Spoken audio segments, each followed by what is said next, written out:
Casa Amor, the fallout, guys. Last night's episode pissed me off, and also there's somebody sitting right beside me in the car. Is that fucking tan on my thumb? There's somebody sitting like right next to me, so I'm having to do this with a fucking audience, so I hope you appreciate me, because I'm fucking mortified. I'm waiting for them to get out of the car, but they're just fucking chilling. They obviously have an appointment and they're just chilling in the car, but they're probably staring at me thinking, why is she talking to her phone? But guys, this is the crack. Anyway, we have Simba arriving home with Mara, and the first thing Angie said was, I'm speechless. And I was like, why, girl? You literally knew. You could sense it in your gut. You knew that this was going to happen. Why are you speechless? And then when she said, I'm livid, I thought, yes, that is more fucking like it. Grab that emotion and hold on to it and never fucking speak to that man again. When I look at Angie, I couldn't stop saying last night, like, how beautiful is that girl? Not only that, she's smart, she's a nurse, she's a nice person, she's a fucking queen. She deserves like an amazing man, and Simba's just out there treating her like, just get fucked, Simba, basically. Fuck off. And see, when he said, this isn't me saying it's over, I was like, who the fuck do you think you are? I would have actually karate chopped him right in the fucking neck for that. Then Maya said, Angie, do you think that's something you could possibly explore in the future? And she said, at this moment, no. And I was actually fuming with her again then. I was like, that should have been absolutely fucking not. Hard no. I would rather fucking staple my nipples to a moving fucking train than ever explore that fucking man again. And when the girls started piping in, I was like, Mika was so loud, and I was like, oh right, okay, so it's not okay for him to like cheat or whatever you want to call it unless it's with you. It was alright for you and Simba to sneak about like and do that on Angie, but now it's a new girl. That's not okay. Make it make sense. However, when Jasmine said, didn't you pray for her? It's like, high five, girl. Then Nevaeh and Olivia walked in. Simba's face again fell. Like, that boy's face, he is a huffy fucking chat. He's like a 2-year-old that needs to go on the naughty step. He's so fucking huffy, it's unreal. But then Nevaeh saying like, he was disrespectful to May. I was like, who's May? Anyway, they come in and said their bit. Olivia said something about Finlay. I don't know, I feel like she bigged it up a wee bit, like they had like a connection. Where did they? I don't know, we didn't see much of them, to be fair. However, I will now say the villa is fucking packed again. Packed. We have 2 new boys and 4 new girls. Oh, I'm so fucking bored. And learning all the names.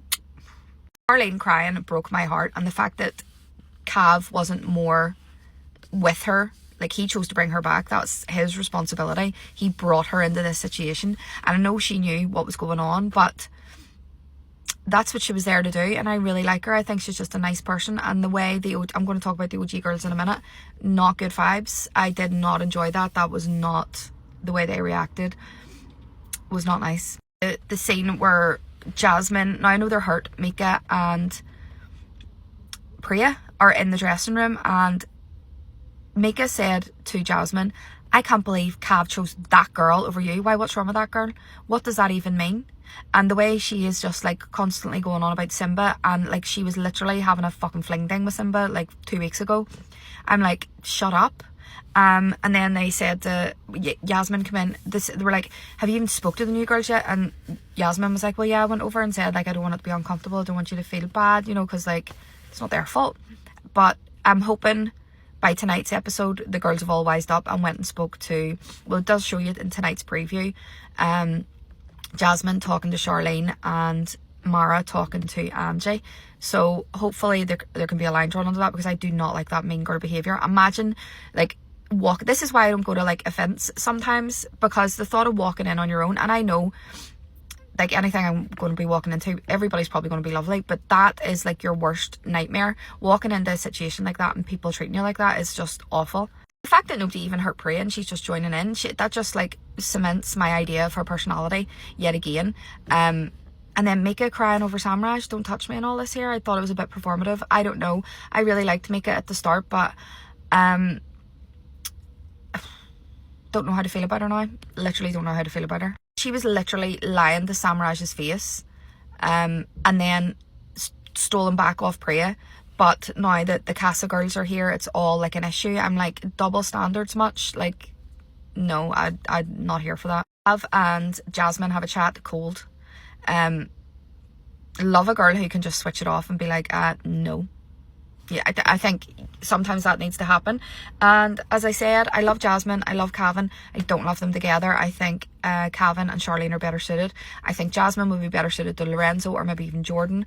The fact that she beelined for Jordan and he's now coupled up with Priya. Priya's getting dumped. I see Priya getting dumped over this whole debacle here. She should have brought Carlos home. Would have been a safer bet. Cav eventually does go and speak to Charlene, gives her a bit of reassurance and stuff, but the girl's upset. I think all the girls are quite upset. I think even Mara is starting to see now, because Simba's over with Angie saying, if you go, I go. Like, I'm trying to be the best version of myself and all this here. And I loved it when Angie turned around and said to him, quit with the sniffling. Like, you're so performative. Like, knock it in the head, you absolute balloon. It was like standing ovation. She was like, don't touch me, please. Stop the dramatics. I was like, that's exactly how he needs to be treated. I hope Angie never goes back. Never goes back. Yeah, I just want so much more for her. And yeah, that's basically us all up to date, guys. Pissed me off last night. I just didn't like the behaviours of some of the people. I was like, this is just not nice. But then that's what happens at Casa, and that's what happens in the fallout. And yeah, Ellie, hold on. Actually, special mention to Ellie and that little stray. I'd need to know what foundation she's wearing. How can you get a perfect tear streak right down your face? What the hell is she wearing on her base? Because I need to know, because that was fucking hilarious last night. And the fact that like nobody told her to like touch herself up and she just walked about with a tear streak the whole night. Fucking love that girl.